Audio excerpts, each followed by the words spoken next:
Hello and welcome back to Skate Journey. I'm Mike and today we'll be looking at the 6th installment of my tutorial series, So You Want to Start Skateboarding. Today we'll be looking at the Pop Shove It, the first trick in which your feet leave the board entirely. Let's get to it.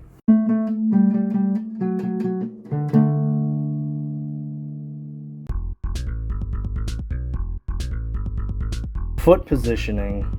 So the foot positioning for the pop shove isn't too dissimilar from the back 180, at least in my opinion. To me, the front foot isn't really as important as the back foot, as the front foot really just needs to get out of the way and then catch the board when you're in the air.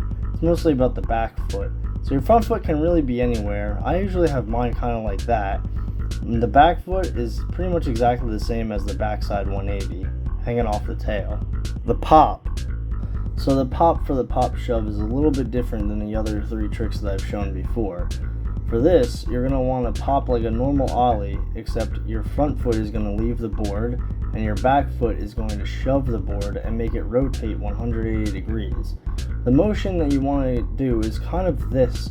You don't really want to push too far back and focus too much on the shove, as you'll lose your pop. You kind of want to pop it diagonally. It doesn't take much for the board to spin. Throwing the pop shove it.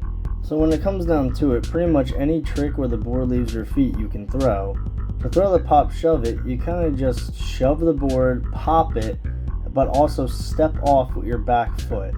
And you kind of just step forward with your front foot and catch it underneath you.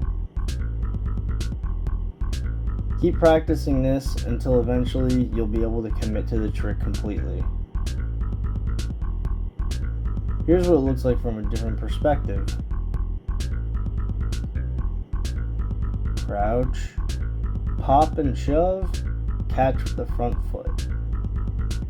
Committing and landing your first pop shove it. So now that you've practiced all the steps, all that's left to do is commit.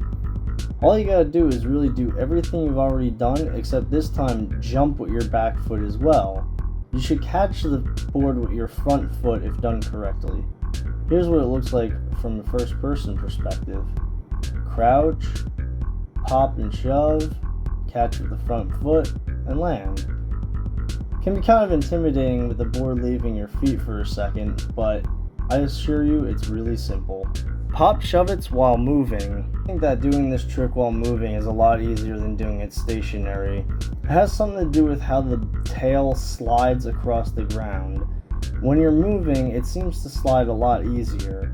Also, the whole idea of stepping off the board just makes more sense while moving, to me at least for some reason.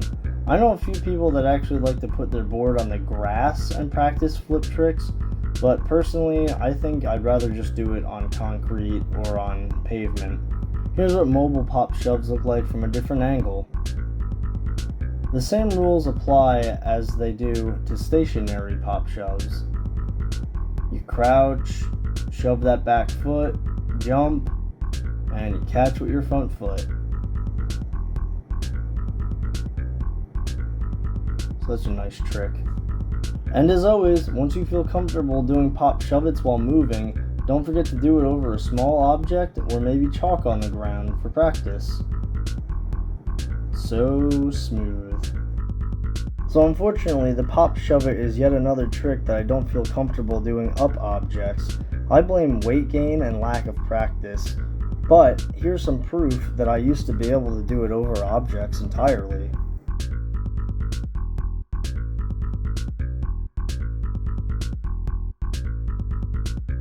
Those were the days. Common mistakes.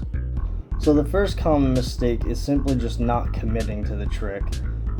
You'll step off with your back foot, but you'll still catch and pop and shove and all of that. But to fix this, all you gotta do is just focus on jumping with that back foot and making sure it goes back on the board when you land. Another common mistake I see often is people that don't pop all the way. If you don't pop all the way, you're most likely not going to shove all the way either, because the board needs time to rotate in the air 180 degrees, and if you're not popping high enough, it's just not going to have time to do that, and unfortunately you will not land the trick. To fix this, just simply pop more. Again, as being a two-part trick, 50% pop and 50% shove, the other mistake I see is if you don't shove all the way. If this happens, you'll simply just catch the board 90 degrees or 45 degrees off, and you'll most likely not land it. You could always revert the trick out, but that kind of looks ugly in my opinion. So to fix this, just scoop a little bit more when you pop. So another issue that I see is people that do shove-its instead of pop shove-its. So basically, a shove-it is, as you guessed, a pop shove-it without the pop. So I think they're a very ugly trick personally, because when they pop, they look nice, you catch them, etc., etc. This you can land, but it's gross. Don't do them. Lastly, another common mistake I see is people that focus way too much on the shove and not so much on the pop, to the point where they actually over-rotate the board. This is what's known as a scoop. You don't need to scoop for a pop shove it, you simply just need to shove it.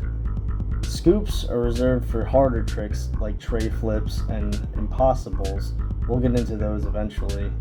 And that's it, everyone. This week's episode of So You Want to Start Skateboarding. Thank you so much for watching. I really appreciate the support I got in my last video. I got a couple comments, I got 500 views. I'm happy with that. It's a slow burn, but it's something. So don't forget to subscribe, share, and like the video. And leave some comments if you have any suggestions or questions. I upload every Saturday. See you guys then.